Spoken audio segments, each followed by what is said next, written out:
से पहले आईटीसी की चर्चा हो रही थी और आईटीसी और गॉडफ्रे में आज अच्छी तेजी हमें देखने को मिल रही है। दरअसल सूत्रों के हिसाब से कंपनी ने सिगरेट का दाम बढ़ा दिया है और बढ़े टैक्स की भरपाई के लिए ये कदम उठाया गया है। पूरी खबर समझते हैं हमारे सहयोगी मंगलम मालू से। मंगलम, गुड आफ्टरनून। बताइए, आज जिस कदर तेजी देखने को मिल रही है दोनों ही सिगरेट स्टॉक्स में, कारण क्या है और उसको थोड़ा डिटेल में समझाएं।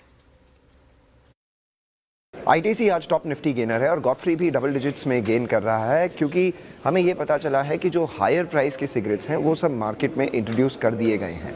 याद है आपको जैन 1 को जब गवर्नमेंट का नोटिफिकेशन आया था कि फेब 1 से 40% जीएसटी और एक्साइज ड्यूटी टबैको पर बढ़ा दी जाएगी, उस वजह से इन कंपनीज को 25 से लेके 40% तक का प्राइस हाइक लेना पड़ सकता है।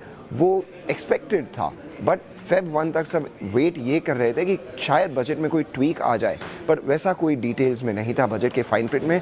तो इन कंपनीज़ ने कहा कि अब प्राइस हाइक लेनी ही पड़ेगी, तो इस वजह से ये सारे प्रोडक्ट्स जो हैं अब मार्केट में आ गए हैं। फॉर इंस्टेंस अगर आप देखें तो गॉडफ्रे की जो 100 mm की सिगरेट है वो पहले 240 रुपये पर पैक पे मिलती थी, अब वो 300 रुपये पर पैक पर हो गई है, तो 25% का प्राइस हाइक है। और ऐसे ही वेरियस सिगरेट लेंस को अगर आप देखें तो 15 से 30% के आसपास प्राइस हाइक्स कंपनीज़ ने दिखाई हैं। ये प्राइस हाइक बाय इटसेल्फ बहुत बड़ा पॉजिटिव नहीं है, ये नॉन नेगेटिव है, क्योंकि अगर इन्होंने प्राइस हाइक्स नहीं ली होती तो इनके एबिट पे बहुत बड़ा इम्पैक्ट आता। बट क्योंकि इन्होंने प्राइस हाइक ले ली है, दो चीज़ें हमें मॉनिटर करनी पड़ेगी। सबसे पहली कि वॉल्यूम्स पे इसका क्या इम्पैक्ट आएगा, और दूसरी बात ये कि क्या ये प्राइस हाइक्स सारे टैक्स को कवर करती है या नहीं, क्योंकि अगर उसे नहीं करती है तो एबिट पे इम्पैक्ट आएगा ही और वॉल्यूम पे वैसे ही इम्पैक्ट आने वाला है। आज ये स्टॉक्स चल रहे हैं क्योंकि all of January in stocks ने काफ़ी करेक्शन देखा था।